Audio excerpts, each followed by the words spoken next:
Follow this major tip to stop your Android from slowing down. I'm the CyberGuy, and when you browse the internet on your phone, you may not even realize that the data collected from sites you visit are stored in all kinds of places on your phone that reduces the speed of your device.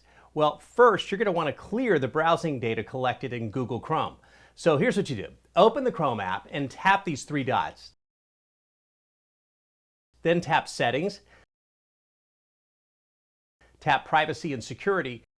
Then tap Clear Browsing Data and make sure browsing history, cookies, site data, and cached images and files are all selected. Click Clear Data and your cache will be cleared. You'll be logged out of any sites you've had your password saved to, but a password manager should have those backed up or simply write them all down before doing all this.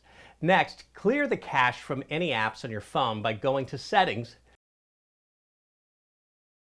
tapping Apps, click View All Apps if you don't see them already. Then you can open each app one by one and select Storage and Cache.